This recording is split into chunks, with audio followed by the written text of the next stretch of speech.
All right. Well, it is Friday, the last day of the week. I will be back Monday if all goes well. And if I hadn't bought a house out there, in Hawaii, if I enjoyed it a lot, I might have bought a house and be staying right on the beach, but probably not. So I'll be back Monday. So today is the last day of the week. I hope that everything made sense to you. I hope that you access my website and that you have checked out the YouTube videos that I have on the website, the links to those, and watch me work out all the homework problems. Watch me work out the assignments during the day that I have put up there. All that stuff's on the website. So please check that out and make sure you're getting that. Today is our last day of practice. To practice everything we learned this week, we've really learned two things. We've learned the quadratic formula, where the inside is positive, and we let our calculator do all the work. And then we learned the quadratic formula, where the inside is negative, which means that we're going to have an I on our problem, and our calculator can't just do all the work for us. We have to do part of it. We have to kind of separate it out, and it involves a couple more steps. Today we're going to put both of these on one worksheet and make sure that we can do them both.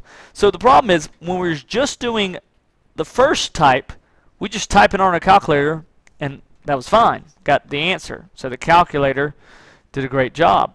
But when we started doing yesterday's work, we type in our calculator and we get, domain error, we get an error. And so we're like, so we have to start doing it a little bit by hand, do it in steps, pretend like the inside's not negative, and we were able to get the answer. Now, when they're mixed together on one worksheet, you don't want to type it in your calculator every single time, hoping that it gives you an answer, because when it gives you an error, you got to kind of start over. And so what we're going to do is we're actually going to take the quadratic formula and just always type this in our calculator first. And what's nice is, if it's positive, we know that we are here. Okay? But if the inside's negative, then we know we're here. And so we don't have to type the whole thing on our calculator just to look to see if we're getting an error, just to see if it's an imaginary number. So we're going to type that part in first to determine whether we're going to have a normal answer or we're going to have an answer with an I. Okay, so that's what we're going to do, and I'm going to give you a couple examples like that. So let's first start. We kind of have two distinct options here. So the first type of problem is a problem that will come out positive on the inside. So you got x squared minus 7x minus 3 equals 0. So if we look at that problem there, we quickly say that a equals 1, b equals negative 7, c equals negative 3. Don't forget the negative signs. We type this in, or we plug it into our quadratic formula. X equals the opposite of b, plus or minus b squared minus 4 times a times c, all over 2 times a. So again, when you're doing your worksheet, this could be a regular problem, or it could give you an error when you type the whole thing in your calculator. It seems like a big waste of time to type it all in just to get an error. So what we want to do is just type this part in. Okay, just type that part in. And so when we do that, let's see what we get. We have, let's see, negative 7 squared minus 4 times 1 times negative 3. You get a positive 61 out. Hey, it's positive. That's awesome, because that means we don't have to deal with any imaginary numbers. So what I'm going to do is use that 61. Okay, so I'm just going to rewrite this. And by the way, 2 times 1, I'm just going to write 2. I know that 2 times 1 is 2. But this green part became 61. Okay? Now I can just type this in my calculator and get both answers for the problem. So we'll do the plus first, and then we'll do the minus one later. So fraction button, 7 plus the square root of just 61. You don't have to type all that in. We know that equals 61. All over 2. So one of our answers is 7 plus the square root of 61. 7 plus the square root of 61 over 2, which means that our other answer is going to be 7 minus the square root of 61 over 2. Okay? So pretty easy. When the inside is positive, your calculator does all the work for you.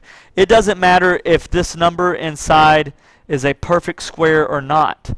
It could be a perfect square like any of these numbers here that we talked about yesterday. Okay?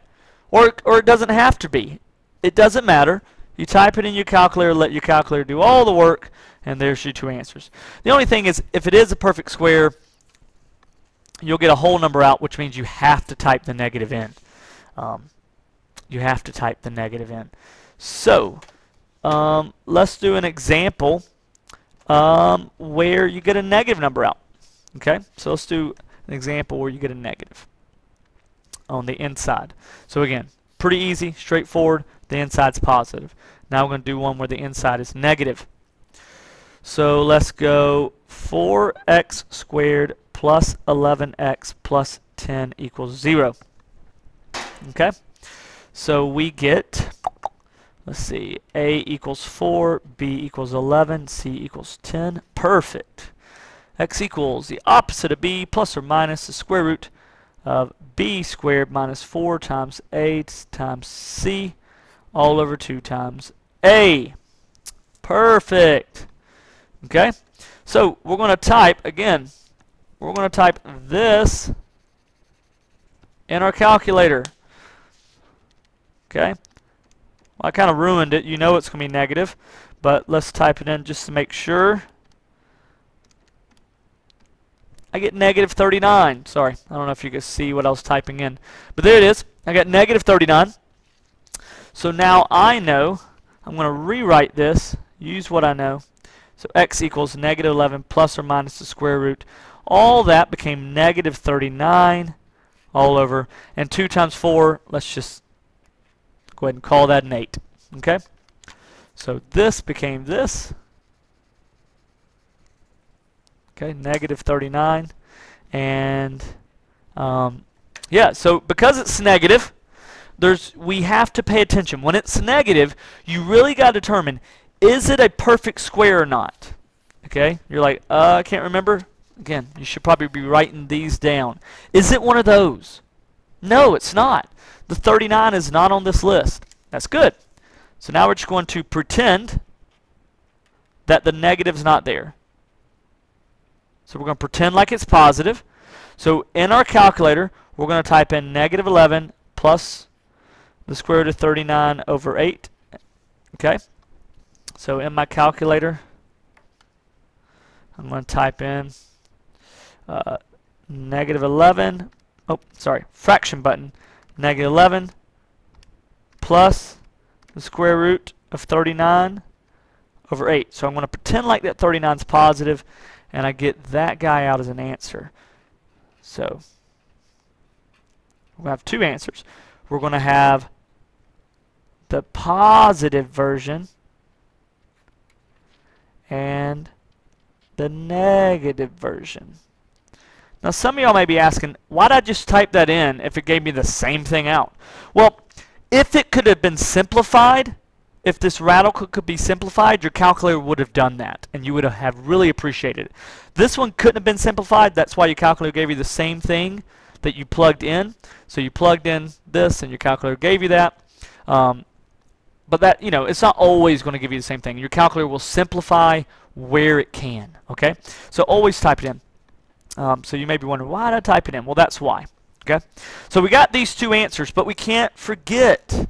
We cannot forget that this negative here is still there. We pretended like it wasn't, but it's still there, which means in the end we're going to have an I at the end of our problem.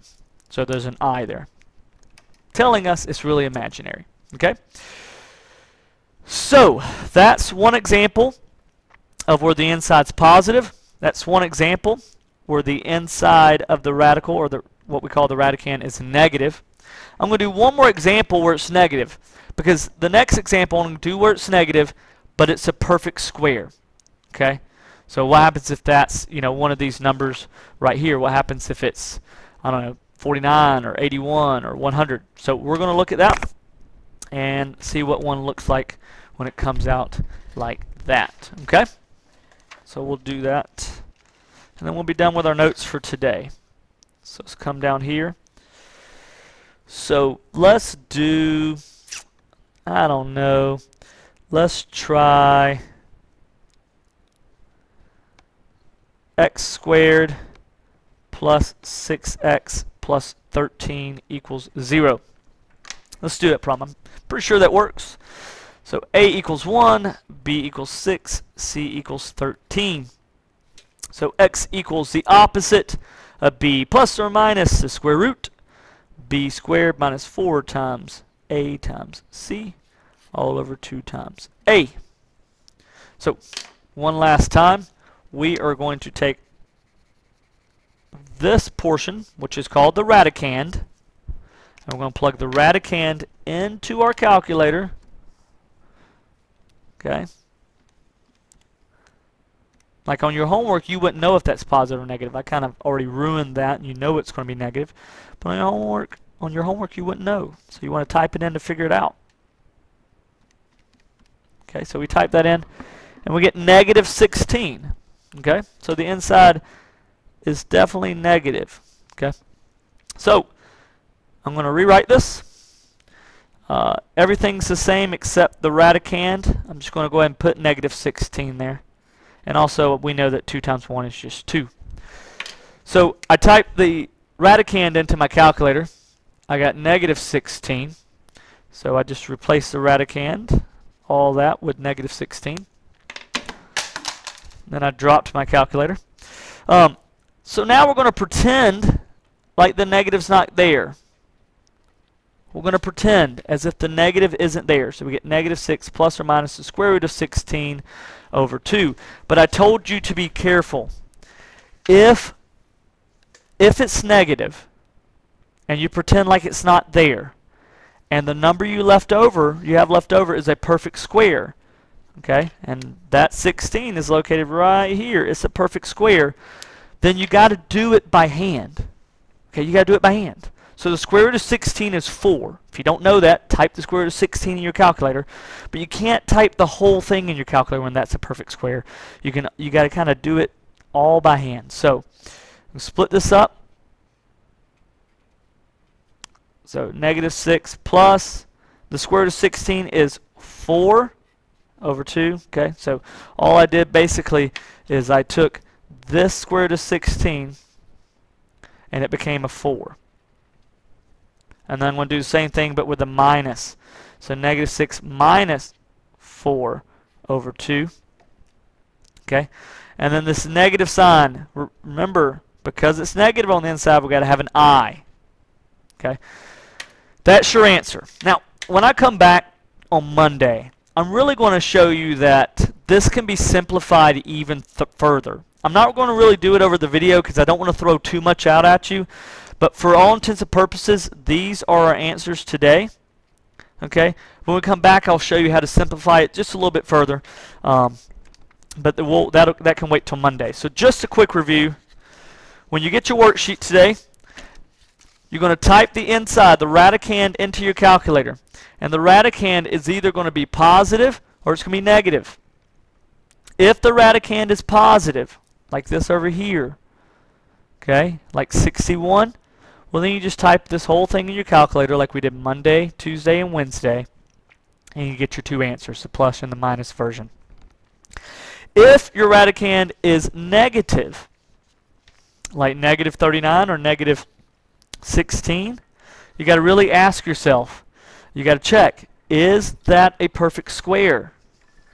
If it's not a perfect square, like negative 39, then pretend like the negative's not there and let your calculator do all the work for you.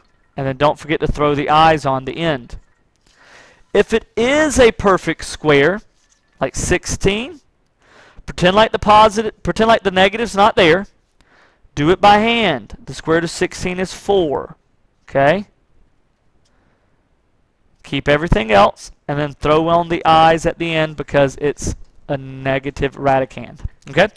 That's it until Monday. This is it. So do your work. If you have any questions, check the answer key on the podium.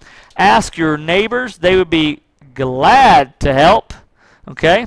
Ask Miss McAdams. She would be somewhat glad to help. And if you ask my mom, she may give you a frowny face. Okay? No, I'm just kidding. Mom, I'm sure you get all this. Okay? So also, you can welcome to go online to the World Wide Web. Check out my website and you can see me work out the problems. You only need to do the front side of the worksheet. You do not need to do the back. So do the front only. So, wow, thank you, Mr. Backus. That's right. I really don't want you to have a whole lot of homework over the weekend. So you should be able to finish the front before you leave class today. If not, maybe you'll have a couple extra problems. Until Monday, I will see you personally. Have a great day.